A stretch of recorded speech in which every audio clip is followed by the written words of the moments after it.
Good morning, everybody. It is me, Angel Benton, and it is time for another edition of Angel Sudsy Recaps, where we delve into the world of daytime television and do a few reality shows on the side. And one of the daytime television shows that we're doing is The Bold and the Beautiful. But before we get into The Bold and Beautiful, so you know how yesterday when I was filming my Sudsy recap, I was like, oh my god, I'm dying in here. It is so fucking hot. I cannot take it, right? Well, my mom came and saved the day and she brought a big old fan in. Oh, it was perfect. I fell asleep under the fan. It was marvelous. And you never hear about me getting hot, ever. I'm always cold all the time. Like, oh my god, I'm so freezing. But not anymore. Not last night. I was like, oh my god. And what's funny? Here's what's weird. And maybe it's because we're inside and the indoor temperature is different than the outdoor temperature at both houses. But in Vegas, it's easily 102 degrees, right? But it's much more freezing in the house. Whereas here, it's pretty cold in the house too, even though it's only like 87 was the high yesterday. But in this room, in my room, it is it's furthest away from everything in the house, and it's kind of, in the winter it's the coldest, and in the summer it's the hottest, if that makes any sense.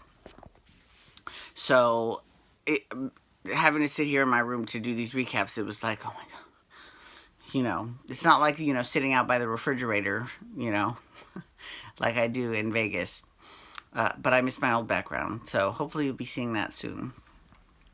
Anyways, so that was my day. So let's talk all about, and my day today is I'm going to mail off my passport renewal, and I'm going to get some gas at Costco, and I had to stop by FedEx home office for some staples to get some stuff stapled, but other than that, I'm ready to go, so I'm excited.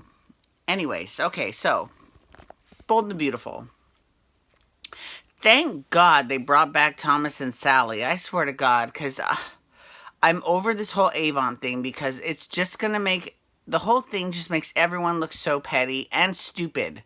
It really, I mean, kudos to the doctor, because the doctor said there are still other options for you to have children. You can do IVF, and you can also do surrogacy. Using your eggs instead of someone else. I mean, first of all, that's exactly what she did. She did IVF with Rick. Well, no, not IVF, because that's when they fertilized the egg. She was inseminated by Rick. There's a difference. There is a difference. Insemination is when they put the sperm in you, hoping it finds an egg and that it takes, and then it finds an egg and it takes. In vitro is when they physically put the sperm in the egg and they make an embryo, and then they put the embryo inside of you. And then surrogacy is one of two things. It's either when you donate your eggs to be harvested, and then they do in vitro and put the embryo in someone, or it's also when, your husband has sex with someone or inseminate someone and then they have a baby. There's lots of options. And then there's adoption too, which Maya's dad brought up, thank God. And Maya's mom as well. So, it's not like everyone is completely stupid, but it's like they just gloss over those facts. And it's like, first of all, she said that they won't know until a year of trying that she's infertile, right? They've only been married for 2 months? I mean, and because you don't have a baby yet, you're going to think you're infertile? I mean, just calm down, sister. You just had Lizzie, and now you need to take a chill pill and just relax and keep trying. And if Zende can't be married for one whole fucking year without a baby, big fucking whoop. Who cares? How stupid. You know what? Maybe we're going to have to put up with this crap all year, and we might, whatever, but maybe around Christmas time, they'll do a How the Grinch Stole Christmas, and they can show Zende his life in the past, how he was adopted by Kristen and Tony, who FYI was the lead designer for Spectra back in the day, let's not forget. And then we can see his future, his present, which he's very well familiar with, but then we can also see his future if he had never been adopted. What would his future look like? right? So we need to see. So I guess that's kind of not so much like um, Christmas Carol. It's more like It's a Wonderful Life. But still, that's the whole point, though, is that you will see what the world would look like if you had never been adopted. What if they never had children? What if they had children of their own and decided not to adopt you? I mean, like, those are the types of things that it's like, okay, that's a good slope storyline. Hint, hint. Anyways, because I'll tell you what, everyone is losing likability points with this crap. Everyone. All of them. I'm over it. Over it.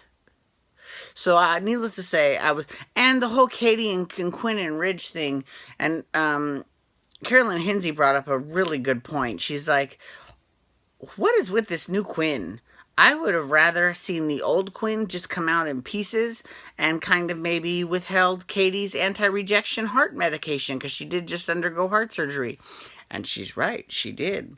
And in fact, I will say, so the guy that plays Julian on General Hospital, William DeVry, he played Storm, her brother, Storm Logan, on Bold and Beautiful before he shot himself so that she could get his heart.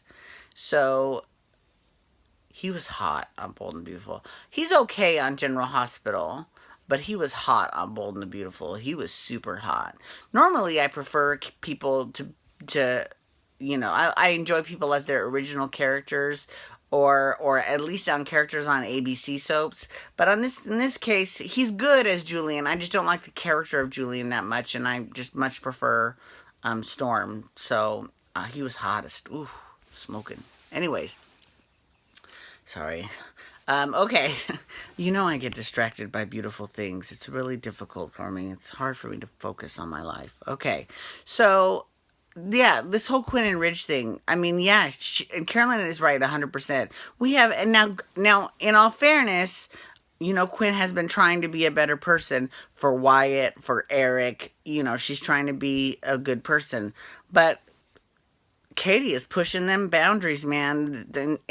On Tuesday's episode, she was like telling Eric that I'll tell you exactly what's going on with your wife, and then of course the episode ended. But it's like, ooh. I think that rather than poke the bear, to bring up a bear analogy, that's a shout out to all my Pam and Donna followers. In order to quit. If you poke the bear, you have to be ready for when that bear attacks you, right? Because no one likes to be poked. Nobody. And then at the end of the day, she just needs to take that bear out completely. Don't do any of this poking the bear shit. Take her out. Push her down the stairs. Take away her heart medication. Do something. Give her palpitations. Give her so much work that she feels stressed out and she can't take it because of her heart. I mean, like that vital bit of information that she's had a heart transplant, that could easily be to Quinn's favor. But she's not doing any of that, so that doesn't make any sense to me. Or maybe she could be a birdie in Bill's ear and say, you and Bill are creating such a life, and Katie is got so much time at work and she's spending so much time away from Will. Maybe you should have full custody of Will.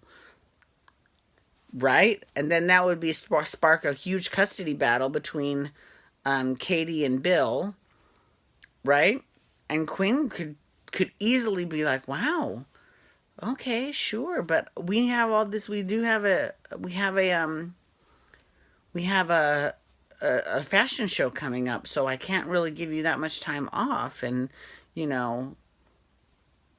it wouldn't be fair to me or to Ivy to have you gone most of the time, and to be with your kid or to work on your case for your kid. That wouldn't make that much sense. So then she could legally say, no, I'm sorry.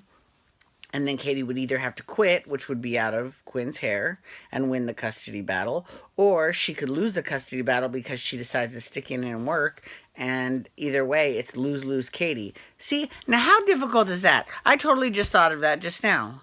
Just literally off the top of my head. That would be great. Remember that I also put forth way back before Quinn and Eric got married, I was like, there'll be a custody battle over Will, and Eric is going to sue for Will, and he's going to say that he's got a stable life because of his new wife, Quinn. And everyone's like, oh my God, wife? Oh, really? Well, I mean, the wife thing happened, the custody thing didn't, but I'm just saying. Anyways, thank you so much for logging on today. I do appreciate you taking the time to listen to me ramble about soaps. You can follow me on Twitter and Instagram at Angel Benton, hashtag Bold and Beautiful to talk to Bold and Beautiful. And you can also hashtag RHOA or Real Housewife Shit, because I've got to talk this Housewives reunion. This 4-part reunion was just way too much. It was crazy. So please feel free to follow me and hit that YouTube subscribe channel if you have any questions or comments or feedback. And I will see you all later. Have a wonderful day. Peace out. Wubba, wubba, wubba.